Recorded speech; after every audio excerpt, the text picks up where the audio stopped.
သူသားဆွဲဆိုစကားဆိုင်လေးနဲ့ပုံမှန်ဆိုင်ကိုပြပေးတာပါဒါလေးကစကားဆိုင်လေးပါဒါပုံမှန်ဆိုင်ပါခင်ဗျာ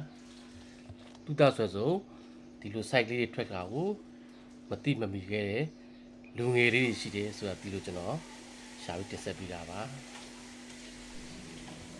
ဒီဟာလေးကတော့သူသားဆွဲဆိုစကားဆိုင်နဲ့ပုံမှန်ဆိုင်ကိုရှင်တွဲပြထားတာဖြစ်ပါတယ်ဒါဟိုနေ့ကပြတဲ့တူတာဆွဲဆုံးဖြစ်ပါတယ်ခင်ဗျာတူတာဆွဲဆုံးမဂ္ဂဇင်းရှေ့မှာလည်းတော်တော်ထွက်ထားတယ်ခင်ဗျာဒါဆိုအမှတ်82နိုဝင်ဘာ1988ဒါလေးကတော့အမှတ်86 1990ခင်ဗျာအဲ့လည်းစကားဆိုင်ပါပဲစီဂိမ်းပွဲရဲ့အထိမ်းမှတ်ပုံလေးဖြစ်ပါတယ်အထဲမှာဆိုဆရာကြီးပါပါတယ်ဆရာကြီးတကုံတက်ရှင်ဆရာကြီးရန်အောင်ဟုတ်ကဲ့ဒါကတော့တူတာဆွဲဆိုအမှတ်150ပြည့်ပါကျွန်တော်ဒုတိယအကြိမ်ပါဝင်ခွင့်ရတဲ့မဂ္ဂဇင်းကြီးဖြစ်ပါတယ်အထူးတို့ပါအထူးတို့မဂ္ဂဇင်းကြီးပါအဲဒီမှာပါတဲ့စိုက်ကယ်ပုံလေးတွေရှိပါတယ်စိုက်ကယ်မှတ်တမ်းအားလေးတော့အလင်းပြင်းတင်ဆက်ပြပါဦးမယ်ခင်ဗျာဒါဟိုတနေ့ကတင်ဆက်ထားတဲ့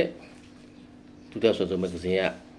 ဖော်ပြခြင်းခံရတဲ့ပထမဆုံးဖော်ပြခြင်းခံရတဲ့အကြောင်းအရာလေးတွေပါဒီမှာပေါ်ဆိုရင်လေကားတွေတော်တော်မှတ်တဲ့နေရာတွေရှိပါတယ်ဓာတ်ပုံမှတ်တမ်းတွေ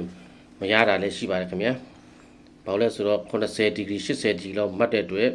တချို့နေရာတွေဆိုရင်ကျွန်တော်ကိုတစ်ပိုင်းလောက်ပဲမြင်ရတာတွေဟိုခက်ခဲတဲ့နေရာတွေရှိပါတယ်ခင်ဗျာကြည့်